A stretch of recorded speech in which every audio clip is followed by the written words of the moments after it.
Assalamualaikum warahmatullahi wabarakatuh. Alhamdulillahirrabbilalamin. Kita dapat berkumpul kembali bertatap muka ya, insyaallah. Nah, bagaimana kabarnya teman-teman semua? Ya, alhamdulillah semuanya sehat. Baiklah, sebelum memulai pembelajaran, silakan Ketua KM memimpin. Oke. Silahkan Bagir pimpin. Oke. Wassalamualaikum warahmatullahi wabarakatuh. Ya, alhamdulillah semuanya telah siap. Silakan coba perhatikan ya. Sebelum Bapak mengabsen, perhatikan sekelilingnya. Kolong meja apakah ada sampah? Jika ada sampah, silakan buang pada tempatnya ya. Silakan dibuang di pinggir sana. Oke, Bapak absen. Bagir? Alhamdulillah hadir. Hadi? Alhamdulillah. Sulis? Alhamdulillah. Sukarni? Ya, Sukarni kenapa? Oh, Sukarni sakit. Ada suratnya?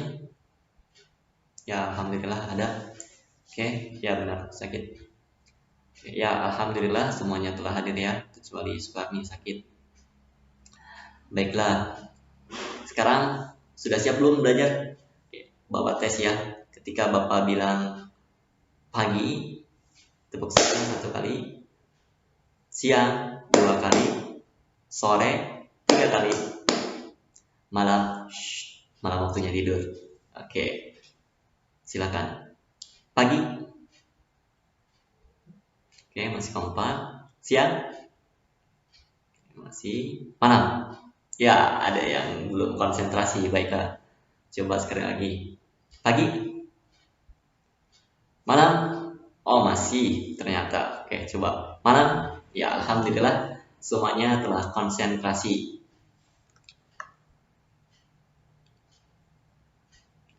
Nah, di sini insya Allah Bapak akan menjelaskan materi mengenai materi momentum dan impuls. Nah, selanjutnya yaitu indikator pencapaian kompetensi. Apa sih indikatornya? Teman-teman semua dapat lulus pada materi ini. Yang pertama, mendeskripsikan peristiwa momentum dan impuls dalam kehidupan sehari-hari. Kedua, menganalisis suatu permasalahan melalui besaran fisika yang berkaitan dengan peristiwa momentum dan impuls. Selanjutnya, menganalisis suatu permasalahan melalui hubungan besaran-besaran dalam konsep momentum dan impuls. Selanjutnya, menggunakan prosedur matematis dengan persamaan momentum dan impuls. Terakhir, memberikan kesimpulan dan solusi pemecahan masalah pada peristiwa momentum dan impuls. Nah, udah pada tahu belum momentum dan impuls? Nah, kalau belum tahu, coba perhatikan ini. Nah, apa yang teman-teman pikirkan ketika melihat ada mobil tabrakan atau ditabrak ya? Nah, oke, bagus. Nah, teman-teman, ini merupakan salah satu termasuk konsep momentum dan impuls. Jika dilihat ini, nah, mobil warna biru ini menabrak mobil warna hitam. Nah, di sini terjadi proses momentum dan impuls. Oke. Nah, apa sih momentum? Nah, momentum didefinisikan sebagai besaran yang dimiliki oleh benda yang bergerak. Jadi setiap benda yang bergerak itu memiliki momentum. Nah, besarnya momentum akan bergantung kepada massa dan kecepatan dari benda tersebut. Nah, secara matematisnya yaitu V sama dengan M dikali V. V-nya itu momentum, yang satuannya kilogram meter per second, selanjutnya massa yaitu massa benda, kilogram, kemudian V kecepatan benda tersebut. Nah, selanjutnya impuls. Nah, apa sih impuls? Nah, impuls teman-teman adalah hasil kali antara gaya rata-rata dan selang waktu gaya tersebut.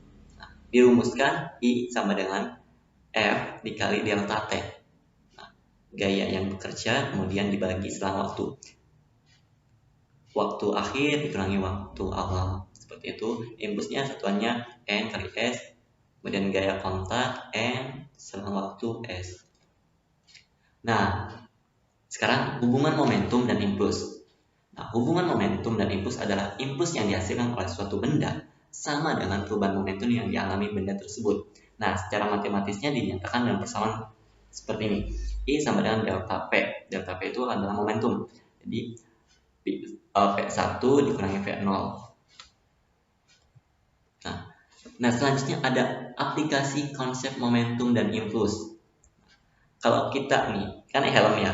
Kalau kita perhatikan bagian dalam helm, nah pasti akan terlihat lapisan lunak seperti gabus atau spon. Nah, apa sih gunanya? Nah, lapisan lunak tersebut bertujuan untuk memperlama waktu kontak ketika terjadi tabrakan. Nah, kepala kita akan mengurangi rasa benturan tersebut. Nah, ini digunakan konsep momentum dan impuls dalam cara pembuatannya ya. Nah, selanjutnya itu sarung tinju. Nah, sarung tinju juga berfungsi untuk memperlama bekerjanya gaya impuls ketika memukul lawan. Nah, ketika kita memukul lawan, nah itu gaya yang dihasilkan itu akan memperlama. Nah, kemudian tangan kita akan terasa akan mengurangi gaya yang diberikan sehingga tangan kita terasa tidak sakit. Pukulan tersebut memiliki waktu kontak yang lebih lama dibandingkan memukul tanpa sarung tinju. Karena waktu kontak lebih lama, maka gaya yang dikejar juga semakin kecil sehingga sakit terkena pukulan bisa dikurangi, teman-teman. Nah, oke, sampai di sini ya. Bisa dilihat. Nah, sekarang teman-teman coba hitung 1 sampai dengan 5. Kita akan membagi kelompok. Oke? Silakan yang satu berkumpul dengan kelompok 1, kemudian kelompok 2 berkumpul dengan kelompok 2, kelompok 3, kelompok 4 dan kelompok 5. Nah, setelah itu coba kalian perhatikan soal di sini. Nah, di sini ada soal itu bus menabrak tiang listrik ya. Nah, oke. Nah, soal ini dikerjakan secara berkelompok ya. Ahmad sedang berada dalam perjalanan menuju kampus. Maaf tipe ya, yang jaraknya cukup jauh dari rumahnya. Ia menaiki sebuah bis dengan kecepatan 72 km per jam. Namun karena supir mengejar setoran, ya pengen setorannya, pengen dapat uang lebih, maka serta dalam kondisi mengantuk mengakibatkan dia tidak fokus dalam mengemudi. Nah, tidak lama kemudian bisnya menabrak tiang listrik. Nah, kemudian kepala Ahmad terbentur kursi depan dan mengalami pendarahan. Nah, pertanyaannya silakan didiskusikan ya dan kemudian menjawab. Yang pertama, deskripsikan masalah yang terdapat dalam fenomena di atas. Informasi apa yang dapat diambil dari peristiwa di atas. Kemudian, konsep fisik apa yang berhubungan dengan masalah di atas. Selanjutnya, mengapa kepala Ahmad mengalami pendarahan saat terjadi benturan dengan kursi bis. Selanjutnya, bagaimana hubungan impuls dan momentum. Oke, Bapak beri waktu 10 menit dari sekarang, silahkan jawab.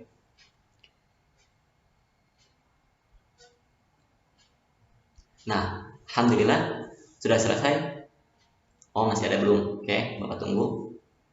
Oke, jika sudah selesai, silakan perwakilan kelompok maju ke depan dan kemudian jawab atau silakan bahas soal tersebut. Ya, alhamdulillah jawabannya sudah betul ya. Terima kasih kepada kelompok 1. Oke, kelompok selanjutnya silakan. Ya, alhamdulillah semua kelompok telah mempresentasikan atau membahas soal tersebut. Jawabannya sudah bagus-bagus ya. Ini termasuk konsep momentum dan impuls.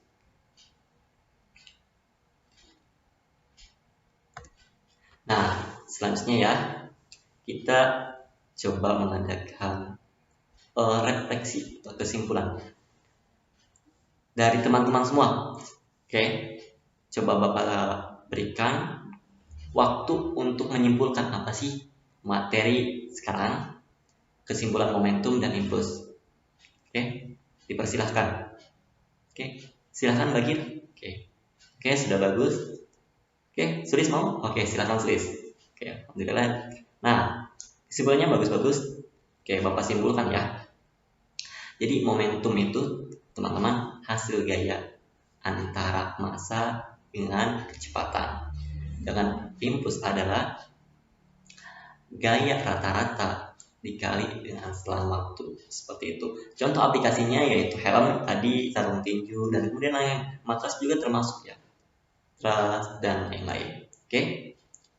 Nah, PR untuk minggu depan, tugas minggu depan itu coba kalian sebutkan atau jelaskan 5 contoh aplikasi momentum dan impuls.